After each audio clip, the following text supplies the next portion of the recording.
So, has art always been a part of your life, Debbie? That's a good way to ask the question. Has art always been part of my life?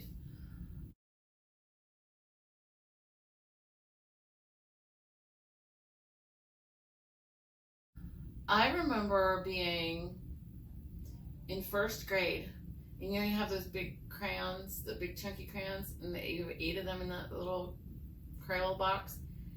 I always had them like in order, like in a particular rainbow order, and I liked them in that order, which is funny to say that. And then one of my biggest childhood frustrations was that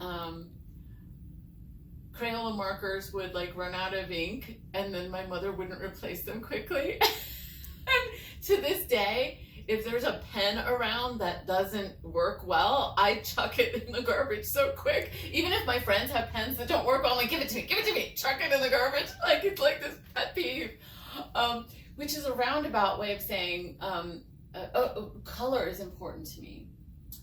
Aesthetic is important to me. Having things around me and people around me that feel beautiful. That is very important to me.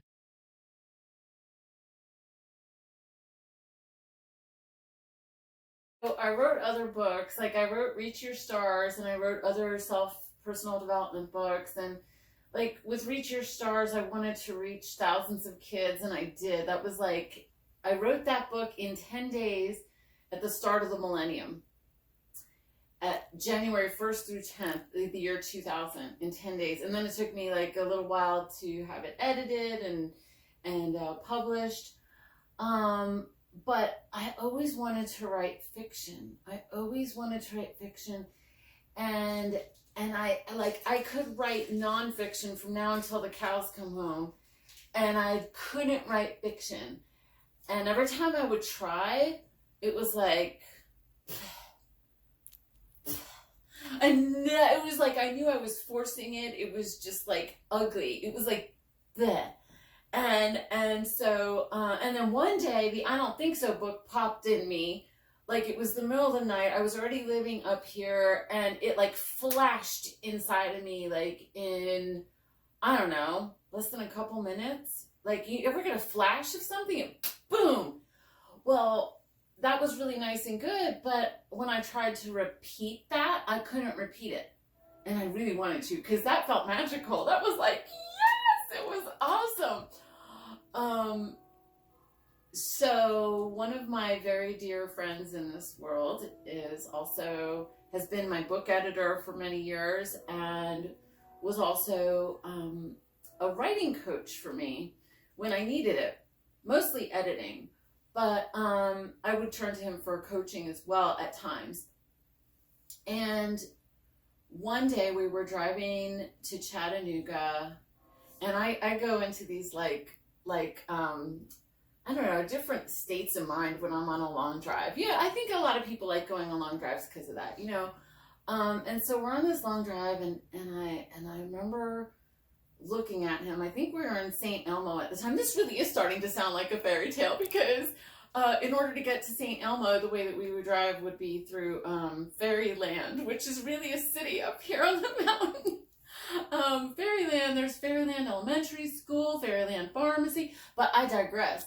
I remember looking at him, he was driving, and I said, I would do just about anything. I would be so coachable.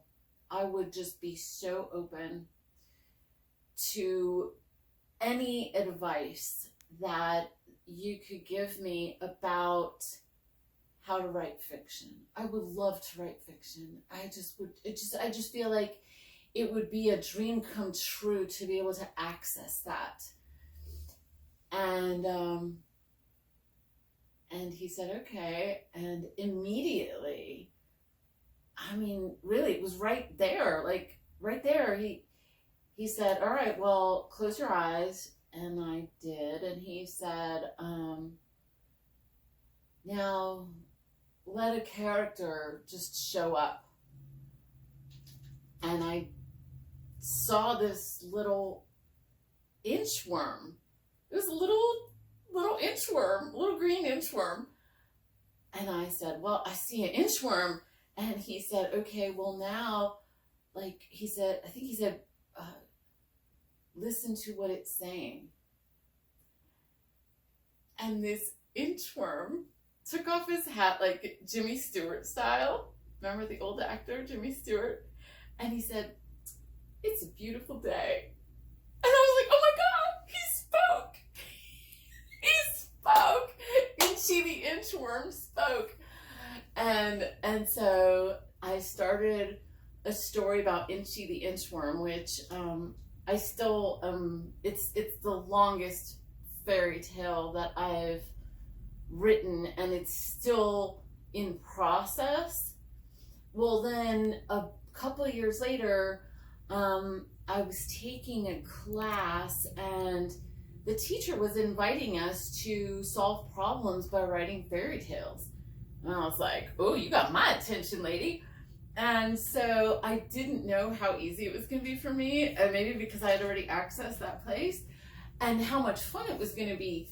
And so I just started solving, like I would like, so for example, solving problems. Jonah, the traveling turkey, is about this turkey who everybody makes fun of for being too fat, and nobody wants to hang out with him. And so he ends up sitting under the tree and just reading lots of books.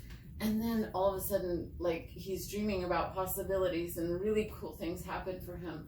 Another problem that happened was I had a friend who, she lives up in Boston, Massachusetts, and that's a hard place if you have a hard time dealing with winter, and she would have a very difficult time during winter. So I wrote a story for her called All for Inca, and it's about this little Eskimo girl who's just really, really sad, and the village comes together and helps her come out of it. The Classroom Adventures of Valina the Butterfly is about this little sassy girl who doesn't want to take her teacher's rudeness anymore for her or for the classroom. She is just not having any of it anymore. So there's Valina the Butterfly. Not enough princes, too many frogs. I wrote that for a friend of mine who had just gone on one too many bad dates. And so that was cute. So, like, this one is called The Duck and the Eagle, An Unlikely Friendship. This one is Stuart and Sammy, two turtles who love to read. So they're not always, like, I'm not always solving problems in the fairy tales, but I'm always, like, uplifting the experience for the reader. I never know how the story is going to turn. I never know how it's going to resolve itself. And the process is as magical for me as, like, baking bread. Like, you're like, how'd that, like, you know, there's something magical about baking bread. There just is. I don't know what it is about baking bread, but or growing seeds in a garden and then watching them, you know, flower, and it's magical. And so, like, I learn how to listen, and I love listening on behalf of other people sometimes. Dolly Parton, who's one of my heroes, she rose in this world. I think she's copyrighted over like 3,000 songs, and she said, you know, they're not always about her. She can look at someone else's life and feel for them, and so there's empathy in that, and then she wants to share about it in a song. Well, that just uplifts whoever listens to it, and because it's from the heart. It's from the heart. So then, while I was, like, writing these fairy tales, I had helped bring together a group of women, and we were growing together. It was a personal development group, and we were just growing together. And one of the women in the group is an amazing artist from Bogota, Colombia. and she doesn't normally do this kind of art, although she can. She has a very, very, there's a depth to her being, and there's a magic in her. And she and I just really clicked.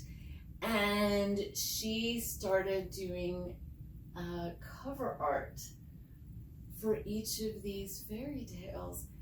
And it moves me a lot. Like, I don't want to cry, but like I have tears in my eyes thinking about it, because each of these fairy tale characters has just, they each have a life inside of me. And when she started painting them, I mean, Samantha, the sleepy girl, like, I want her pajamas. I want somebody to make me her pajamas. This is, like, she painted what I felt in my soul. And, I don't know, this might be like a crazy fairy tale, but my wish is that the whole world would work like that. That we would all just, like, totally acknowledge the gifts of our heart, and each one of us bring them forward, and then help each other out to celebrate those gifts, which uplift other people and uplift ourselves when we're doing it. I still struggle with calling myself an artist, even though right here at Wildflower Cafe I've sold a whole bunch of art.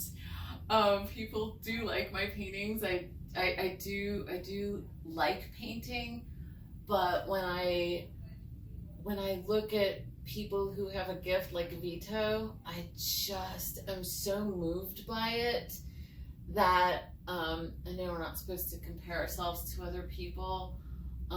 So I like doing art for the joy of it, but I don't like having expectations around it. Like with fairy tales, I feel content with having expectations of, like, you are going to be served the best pizza pie, and that feels good. I feel excited about serving that. But when it comes to art, if I were to, like, offer that as a professional artist, it feels like pressure instead of joy. Enough talk about fairy tales. Would you read one for us? Yes, I will. This is one of my favorites. It's called Stella the Bluebird Sets Her Voice Free. It's for anyone who has ever felt like there's something inside of them that wants to come out. Once I'm just kidding. Once upon a time, a very special bluebird was born. She entered the world on a particularly cold and bright springtime morning, when the snow still sat on the ground, not quite ready to melt. And the first thing she did, this tiny baby bluebird, was open her little beak and sing. However, her mother, who was busy feeding her babies the worms and things she'd caught that morning, said, "Hush now, it's time to eat." The babies' beaks all opened, ready to receive their first meal. All except for Stella. As soon as she opened her beak again, her singing voice sang out again. And my friends, it was a very beautiful voice indeed. "Hush, hush," Mama replied. "Go ahead and eat now." And Stella ate. And then she sang again. Her voice was so melodious and had so much magic in it that the nearby birds and animals drew close. I said, "Hush now, Stella." Her mother had never raised a bird like Stella before, and in an effort to protect her babies from too much attention, other animals could be dangerous, she gently sat on top of Stella, muffling her voice so that it would not carry so far. It was a very strange and awkward way to raise a baby bird, but a mama bird's gotta do whatever she's gonna do, right?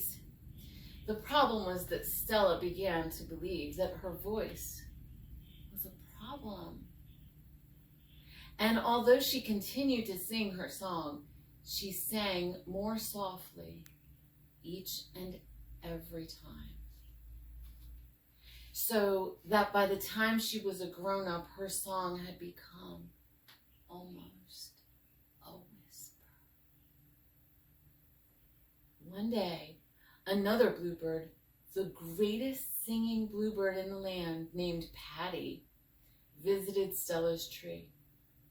Stella loved to hear Patty sing because her voice made Stella's heart feel so big and bright that even it brought tears to her eyes. And she would find herself singing along, forgetting all about her habit of whisper singing. Well, on this particular day, Patty heard Stella singing aloud and flew close to her so that they could sing together in harmony. Stella nearly jumped out of the nest when she saw Patty perched so close to her, but something in her kept singing. And lucky for Stella, by the time their duet ended, the entire neighborhood of birds had gathered around their tree and was swaying to the rhythm of their song. To tell you the truth, Stella felt frightened from all the attention. Everyone was staring at her, and she even shivered a little bit. Patty knew what Stella was feeling because she had felt that way once upon a time. But she was strong now, and she knew the joy of being true to her unique voice. She placed a wing around Stella's back and said, "We're in this together. You're a wonderful singer. Would you like to be part of my singing troupe? We can sing like this every day if you want, in different towns, and bring lots of joy to lots of folks." Stella nodded her head and sang, "I would absolutely love that." Everyone cheered for Stella and Patty, and from that day forward, Stella's voice was as much a part of the world as the sun, the moon, and the stars. And she and they lived happily ever after. The end.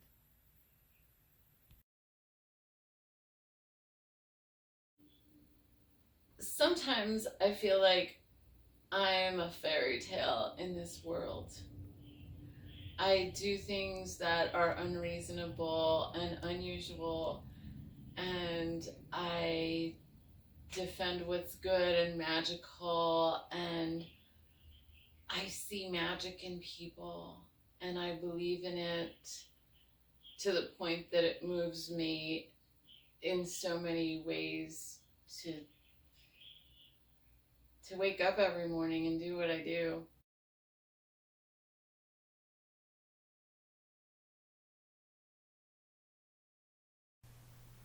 Artist Showcase was made possible by Little River Arts Council, in part with a COVID-19 relief grant funded by Alabama State Council on the Arts.